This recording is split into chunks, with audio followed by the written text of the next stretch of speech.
Криптоэнтузиасты, приветствую вас на канале. Итак, максимально позитивный день вам в хату, конечно же. У нас сегодня 2 мая. Мы приближаемся с вами к заседанию ФРС. Осталось недолго. Но чуть менее одной недельки. И я думаю, что у нас уже случится то, что мы долго с вами ожидаем. Потому как ставочка наша не понижалась очень длительный период времени. И даже если сейчас будет существенное понижение ставки, это будет хороший триггер. Так, давайте посмотрим. У нас уже длительный период времени ФРС оставляла ставку на паузе. Если быть поточнее, это у нас уже получается 1, 2, 3, 4 месяца. 4 месяца здесь у нас все на паузе. Ну, я думаю, что в один прекрасный момент мы будем здесь падать.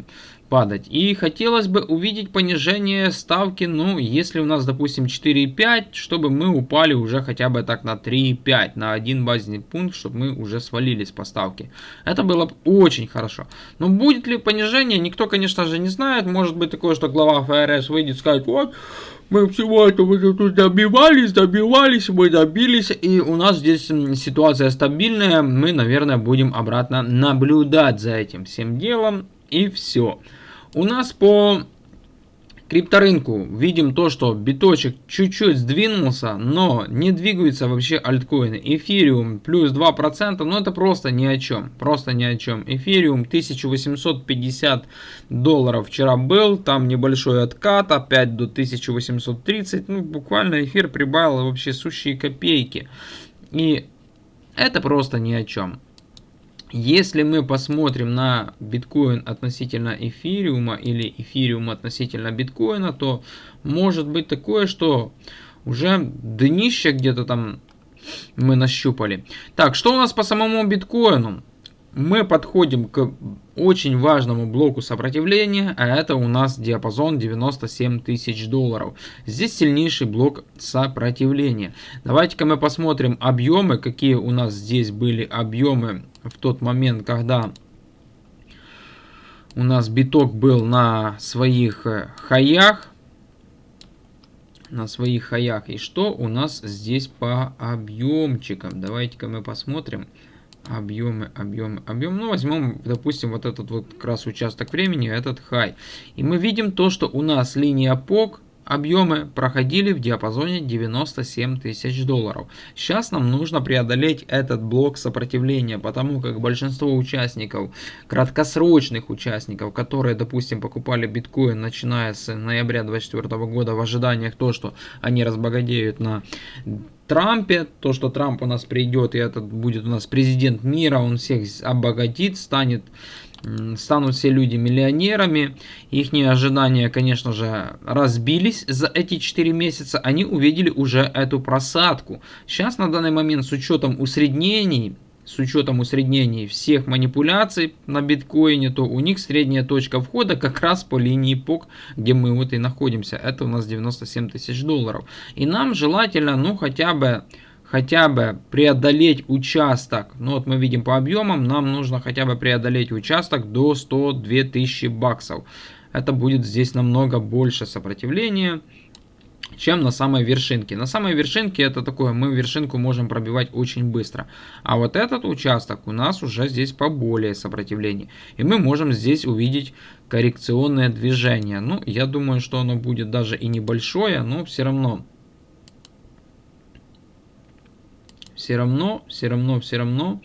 коррекция может у нас, конечно же, здесь быть еще и даже и существенная, потому как мы знаем, как на биткоине у нас проходит коррекция. Здесь у нас была небольшая коррекционная волна, тут у нас уже чуть поболее, мы простояли более одной недельки.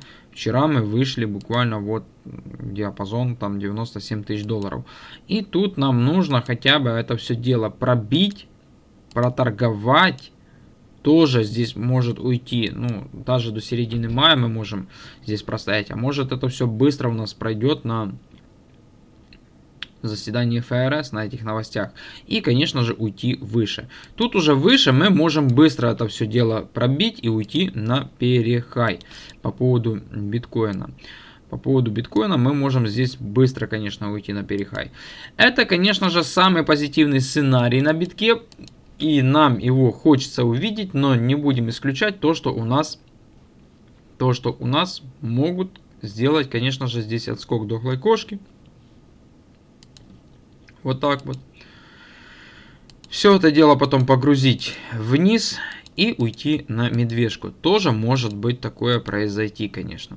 Но это очень слабо. Хочется верить в этот сценарий. Конечно же, очень слабо хочется верить. Потому как просто-напросто, если мы не увидим дальнейшего роста по биткоину, а падение битка в диапазон 60 тысяч долларов, нам будет говорить о том, что здесь у нас уже медвежка. Итак, утро должно быть, конечно же, начинаться с чашечки максимально крепкого кофе, или там максимально крепкого чаечка, или там водички, кто как с чего начинает утро, но желательно сначала нужно начинать утро из стакана воды, а потом уже принимать разные напитки, там, либо чай, либо кофе, либо самогон. Вот что. И, конечно же, утро обычно зачастую начинается с новостей или обзора крипторынка от битка. Так, ну что, давайте посмотрим новости. Какие же у нас тут новости нам подвезли? Криптограф, первопроходец, дешевле раскритиковал криптовалюты. Уже начинает критиковать криптовалюты. Эксперт CoinJack зафиксировал смерть 50% криптоактивов. Конечно, все альткоины уже просто подыхают от того, что очень высокая доминация биткоина. Если мы посмотрим доминацию битка, то мы просто-напросто растем. У нас здесь был, смотрите, не только я рисовал, и многие блогеры-инфлюенсеры рисовали то, что у нас здесь есть тренд. У нас здесь был тренд по биткоин доминации, пускай даже, может, я его по-своему как-то рисовал, другие как-то рисовали его, пускай вот так вот, но тренд у нас здесь был. Вот здесь у нас был тренд, и все говорили, что все, мы в принципе приходим к этому пересечению трендов и дальше будем падать. Но не тут-то было, не тут-то было. Этот цикл у нас ломает все стереотипы, все трендовые линии, все у нас ломается. Также у нас есть внизу здесь трендовая линия. Многие вещают то, что мы упадем к этой трендовой линии. Это диапазон доминации 41%, но я думаю, что цели уже нужно повышать, и это уже будет 50%. Также у нас есть трендовая линия, которая берет свое начало еще с 2017 года, было касание в 2020 году, и здесь было пересечение. Все это дело мы поломали, пробили полностью, все, уже здесь высокая доминация, все сломала. В этом цикле очень высокая доминация. Я думаю, что сильнейшего падения доминации биткоина мы в дальнейшем вообще не увидим, потому как биткоин это цифровое золото, и он показал, конечно же, где раки зимуют. Он сказал, что нужно инвестировать только в биткоин в дальнейшем. Но придет момент, я думаю, что альткоины тоже у нас зашевелятся. Итак, у нас здесь метка 19 мая. Я думаю, что с 19 мая у нас будет какое-то движение. Если у нас не будет 19 мая никакого движения по доминации биткоина, то в принципе у нас, по всей видимости, будет постоянно высокая доминация битка. И когда она будет падать, неизвестно. Мы не исключаем вариант то, что мы можем еще здесь сходить на 73. Мы рассматривали это на стриме с участниками. И шаблон бары мы здесь оставили, мы их прилепили. Оставляем цель 73% по доминации биткоина. Если на дневке посмотреть, вчера у нас был рост на высокой доминации битка. Альта стоит на месте.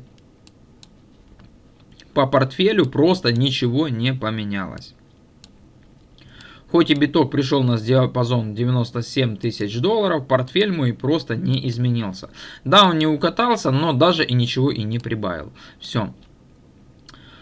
Тут у нас не произошел разворот по доминации биткоина. Посмотрим, мало ли, может мы уйдем на 73. А может уже здесь и сформирована вершина. Мы этого, конечно же, пока не знаем. Потом узнаем. Дальше. От 70 тысяч до 175 тысяч ончейн аналитик очертил возможные сценарии для биткоина. Я тоже чертю то, что мы улетим по биткоину в диапазон там 150 тысяч долларов. Вот сюда вот, да. 150 тысяч долларов. Мы это с вами рассматривали, по лонгам рассматривали. Вот я тоже такой себе, да, Unchained аналитик, наверное. Вот я Unchained аналитик, мы сюда улетаем. Тут, конечно, у нас будет, наверное, еще вот так вот одна реакция продавца. Мы можем протестить 97 тысяч долларов, а может и нет. Все, я Unchained аналитик. Итак, дальше. Так, биткоин протестировал 97 тысяч долларов на фоне ажиотажа краткосрочных инвесторов. Вот, что я и говорю. Он протестировал 97 тысяч долларов на фоне ажиотажа краткосрочных инвесторов. Краткосрочные инвесторы, которые у нас заходили вот буквально с ноября месяца, у них средняя точка входа получается 97 тысяч долларов. Все, и мы вот сейчас пощупали здесь вот зону продавца. Будет ли здесь реакция, будут ли здесь краткосрочники сливать? Манипулятор, конечно же, тестит данную зону. На дневке мы видим то, что у нас стохастик перегрет конкретно. Перегрет, мы идем на перегретом стохастике. На трехдневке у нас здесь тоже перегретость, но на недельке здесь у нас радует то, что у нас есть конкретная разгрузка и запас хода есть куда. MACD еще не было пересечения, стохастик, запас хода еще есть. Дай бог нам хватит этой силы для того, чтобы мы ушли, ну, на 150 тысяч нет, но я думаю, ну, чтобы хотя бы на 115, 120, 130 тысяч, это было бы тоже неплохо, конечно же, по биточку. У нас, конечно же, есть временной интервал, он еще присутствует, это 520 дней после халвинга битка, и он закончится у нас в 20-х числах сентября. Дальше. В эфириуме представит стандарт адресов с указанием L2 сети. Ну, блин, ну это просто капец. Эти L2 решения, они просто-напросто убивают эфириум вообще. Исследование быть вежливым с искусственными моделями бессмысленно. Нужно жестко общаться с чатом GPT. Ну, я уже давненько с ним не общался, нужно с ним, конечно же, пообщаться. 92% апрельских доходов злоумышленников в криптоиндустрии пришлось на фишинг. Вот это нам говорит о том, что не нужно переходить по каким-то ссылкам. У меня есть в телеграм-канале реклама. Я там иногда пощу рекламу. И вы можете просто поставить лайк. Потому как я для этого очень сильно стараюсь. Для того даже, чтобы вести телеграм-канал, нужно придать очень большое количество усилий. Быть практически 24/7 в криптоиндустрии и делать разные посты. Там есть в телеграме реклама. Если вы не хотите переходить по ссылкам, вас, конечно же, никто не заставляет. Хотя бы можете пролайкать, протестить. Ну, иногда можно перейти по ссылкам, посмотреть. Я сам иногда захожу по этим ссылкам, смотрю, что там за каналы. Есть какая-то топовая даже информация. То, что там есть телеги реклама, я думаю, что это вас не должно пугать. В каждом телеграм-канале есть реклама. Вот что. И каждые посты я буду подписывать там реклама, чтобы вы понимали, что это реклама. Так, СМИ Морган Стэнли запустит торговлю криптовалюты для пользования E-Trade. Ну, это уже начинаются разные скамеры, конечно говоря, выходят на пике бычьего рынка для того, чтобы вас соскамить. Разные фишинги, разные там биржи будут появляться, чтобы вы заводили деньги, чтобы вы, конечно же, оставляли деньги в рынке. Так, в гейме появится и Photoshop. Ну, Photoshop это такое. Так, сын Дональда Трампа предсказал крах банков из-за криптовалют. Ну, да. Помню, я 21 год тоже говорили, что, блин, мы будем покупать Теслы только за битки. Потом еще и доги прилепили. В итоге прошло буквально месяцев 4, сказали, ну все, мы это все дело отменяем. Википедия применит искусственный интеллект для автоматизации рабочих процессов. Ну, это уже не очень хорошо, потому как, по всей видимости, посты в Википедии будут писать искусственный интеллект, и они будут придумывать разную чухню. Так, Минфин США спрогнозировал рост рынка стейблкоинов до 2 триллионов долларов. Виталик Бутерин поделился личными приоритетами в 2025 году. И еще важный момент. Ethena интегрируется с экосистемой Telegram.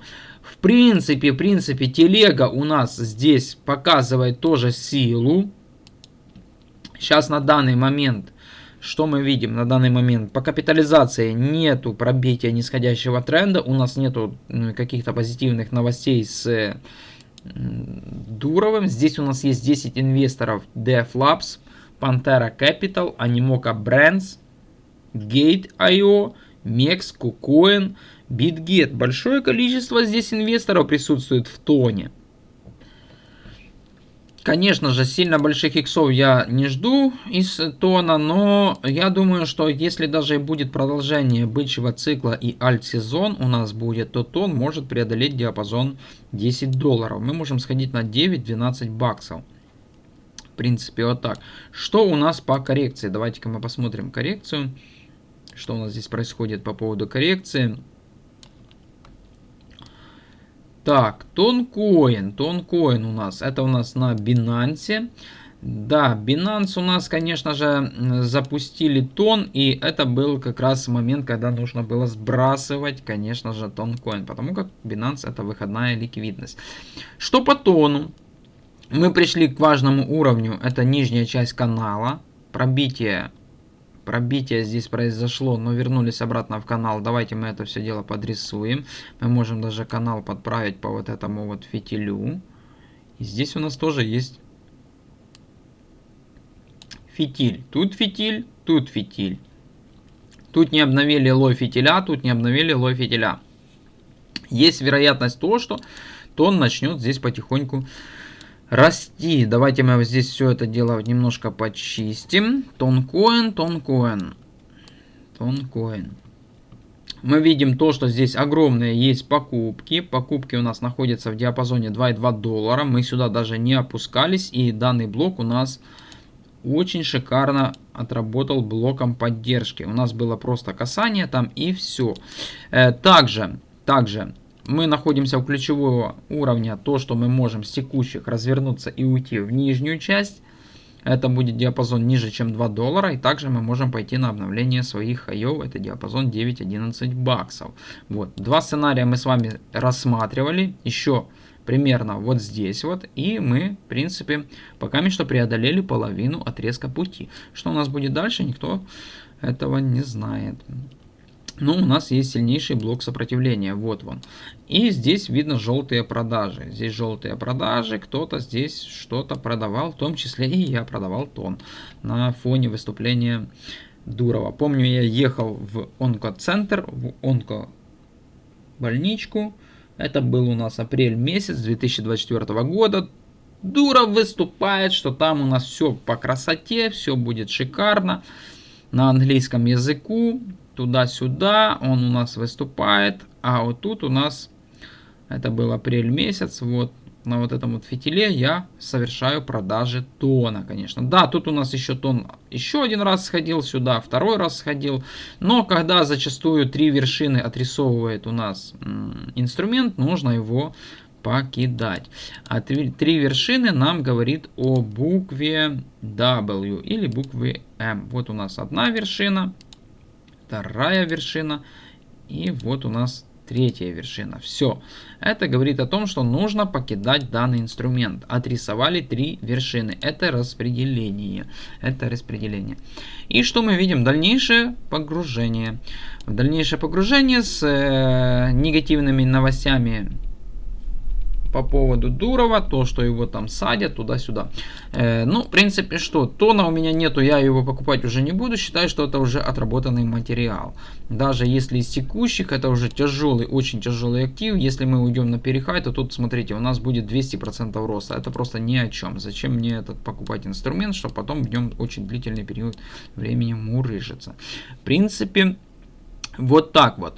Доминация у нас продолжает расти, не очень это и хорошо. Биточек пробил у нас $97 тысяч. Также, давайте-ка мы посмотрим, что у нас здесь творится с накоплением. Большинство активов у нас находится в аккумуляции. Вчера на стриме спрашивали, что такое аккумуляция. Аккумуляция — это когда ты облаживаешь себя аккумуляторами и аккумулируешь электроэнергию. Вот, это и называется аккумуляция. Вот, аккумуляция, зона аккумуляции. Здесь вот, допустим, у нас вот даже вот так вот подробно, как для детского садика, отрисовано. У нас была некая вершинка, потом у нас снижение идет на графике. И это как раз и есть зона аккумуляции. И потом после этой аккумуляции запускается ракета, и мы летим на данной ракетке. Ниже приведены активы, которые в настоящее время находятся в стадии накопления. Аккумуляция – это стадия накопления. Об этом свидетельствуют ценовые показатели активов и их ключевых метрик. Находятся в этой стадии объемы торгов значительно выше средних значений. Цена колебается в диапазоне в течение длительного периода времени, совершая ложные ценовые пробои в обе стороны, ну или в оба направления, что затрудняет анализ будущих ценовых движений. Это также может быть вызвано активностью торговых ботов или появлением более крупного игрока, кита, наращивает свои позиции. На первом месте у нас находится Трамп. Монетка Трамп находится в аккумуляции, но там, в принципе, не пробил он нисходящий тренд еще, по всей видимости. Давайте-ка мы посмотрим. Нет, он пробил. Забираю свои слова обратно. У нас здесь пробит нисходящий тренд. И видно то, что был аномальный рост. Аномальный рост с падением. Нисходящий тренд пробит. И здесь нам нужно увидеть, конечно же, боковик. То, что мы находимся в аккумуляции, уже это факт. Но нет у нас длительного боковика. А это, конечно же, мурыжение временем. И этот боковик может быть даже вплоть до осени 2025 года. Вот. И только осенью 2025 года мы можем уйти в диапазон там, ну, примерно $40. Да? Из текущих, если где-то поймать Трампа на самом донышке, то вот даже диапазон вот этого вот сильнейшего блока сопротивления мы пойдем, то тут у нас будет примерно 500% роста. На таком тяжелом активе, конечно же, 500% роста это просто счастье. Так, дальше у нас Virtual, BSV, Comp, Zero. Вот у меня есть Zero, у меня есть Trump, бесплатные монетки, у меня есть Zero. Вот, Zero на данный момент находится в аккумуляции. Дальше MEV, Memcoin, у меня нету этого. Дальше, что еще здесь такого? Пнут, Флип, Флут, GMT. GMT у меня есть, мы можем посмотреть. Cetus нет, у меня был Cetus, я его продал. Потом он, конечно же, залистился на бирже Binance, и его нужно было дождаться до листинга биржи Binance. Но я его продал весной еще по хорошей там прибыли, где-то 300% было роста. Mask, Doom есть у меня тоже, монетка Doom. USTC у меня есть. Елуна у меня нету. График мне Елуна вообще не нравится. Все говорят, что типа Илон Маск его будет у нас Дугелон Марс. Елун. Будет Маск его пампить. Посмотрим Елун. Ну и тут что у нас? Ladies. Ladies тоже у меня есть. Находится в аккумуляции. Ladies. Santos у меня когда-то был. Я его продал в 2022 году. Это у нас фан токен. Кто не в курсе, разные команды футбольные выпускают тоже свои токены. И иногда, когда проходят разные соревнования, эти токены пампятся. Можно тоже на этом хорошо заработать. Но, в принципе, все активы, которые у меня есть, я указал. В том числе и Трамп. GMT у нас на данный момент, это скам еще тот. Я, конечно же, хотел бы увидеть, чтобы GMT пришло сюда в диапазон 1 цент, но не знаю, дадут ли они, конечно же. Вот если мы сюда придем, буду его усреднять. Пока что не буду, буду держать те позиции, что у меня есть.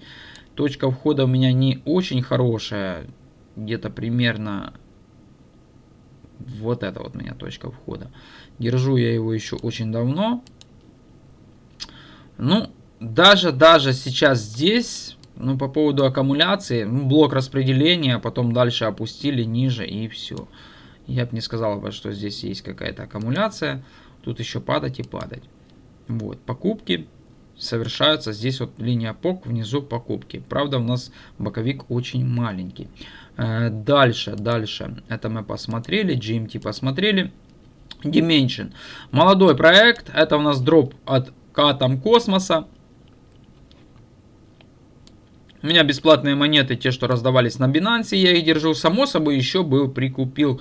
Где-то я его покупал еще там в 2024 году, может быть, вот здесь вот осенью, я не помню. Но часть бесплатных монет у меня Есть. По поводу данного актива, что у нас по поводу данного актива? Мы пришли в интересную зону. Здесь уже можно, в принципе, пробовать что-то покупать, потому как мы пришли в зону листинга. Вот. И тут уже можно пробовать. Пробовать, потому что дальше может будет реакция, и по думу у нас может быть движение, ну, где-то вот сюда. Это у нас диапазон 300% роста. Вот. Но нету никакого еще здесь боковичка. Объемы мы с вами рассматривали то, что здесь были крупные объемы заходили. И эти крупные объемы у нас, по всей видимости, отработали на ноябрьском альт-сезоне. Локальном мини-альт-сезоне. Вот у нас движение, да, казалось бы.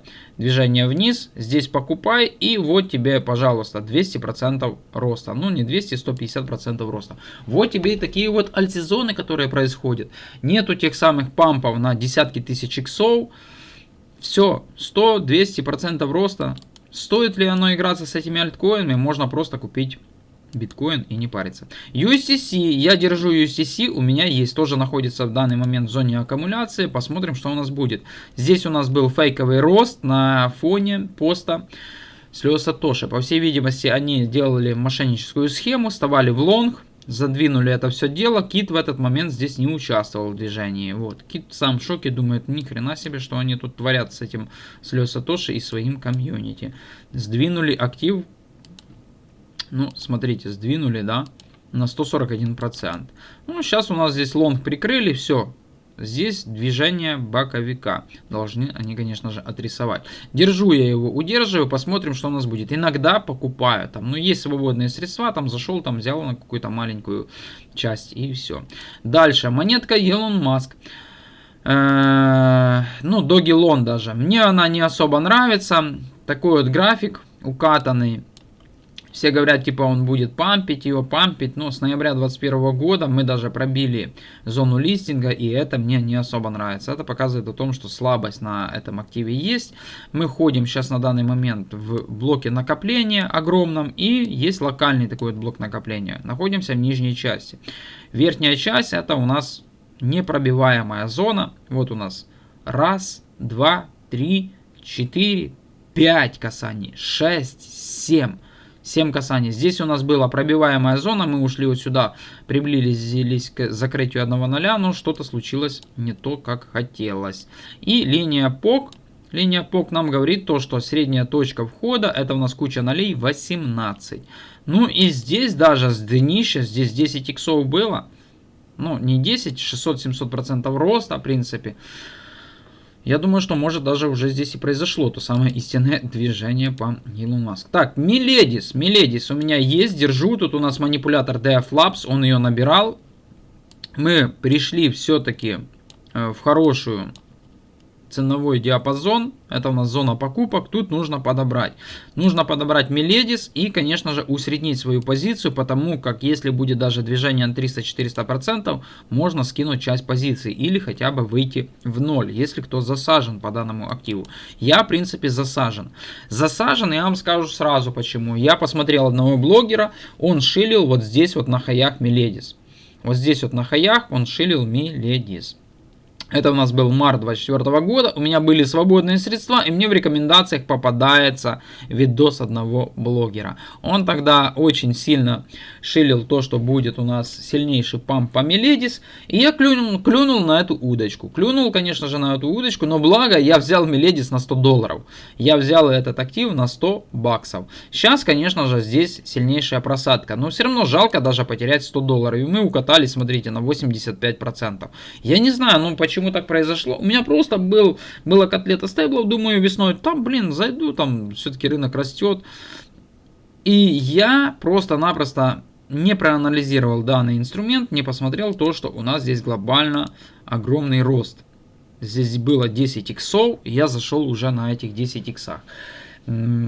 Посмотрел, короче говоря, все это дело через телефон, не посмотрел глобально графики, ничего не посмотрел, потому как я зачастую смотрю через комп, а я через телефон захожу, смотрю, рост происходит, думаю, ну зайду и хотя бы вот здесь вот выйду.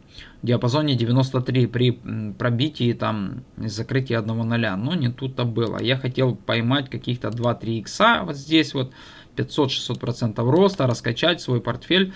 На 2 икса брал активы, ну и вот тебе, пожалуйста, результат. Сейчас по Меледису, в принципе, у меня здесь засаживание. Правда, 100 баксов. Вот, в принципе, вот так вот. Посмотрели мы активы, которые у нас находятся в аккумуляции. Биточек у нас тестнул 97 тысяч долларов, но альта стояла на месте вчера и сегодня стоит. Портфель даже ничего не показал, потому как у нас высокая доминация. У нас на данный момент происходит биткоин-сезон. Вот, в принципе, вот так вот. На данной прекрасной ноте, наверное, будем заканчивать. Все ссылки есть в описании под видео. Телеграм-канал, телеграм-чат. Я вообще не могу понять, почему вы не сидите в телеге. Мы там проводим топовую аналитику, просматриваем разные альткоины, разные ситуации. Вот, в принципе, вот так вот. Я думаю, что дождемся мы заседания ФРС в мае, и все у нас произойдет в нашу сторону, потому как на рынке не было эйфории, не было альт-сезона. Да, конечно же, были в марте, в июне там движение по альте, но это совсем не то. Может быть такое, что и этот альт-сезон будет такой самый. Нужно будет смотреть разные метрики и вовремя просто-напросто покинуть рынок, потому как альта в дальнейшем вас обнулит. В принципе, вот так вот. Эфириум 2,2%, биток 2,5%. Ну, эфир просто слаб. Он слаб. Он даже не догоняет биткоин, даже не догоняет биток. Сейчас биток 97, эфир 1800. Эфир должен сейчас на данный момент стоить минимум, хотя бы с учетом данной коррекции, уже 2500, 2600, а он даже не приближается к этому всему. Вот так вот. На данной прекрасной ноте будем заканчивать. Всем спасибо за просмотр. Всем желаю мирного неба. Всем пока, до связи.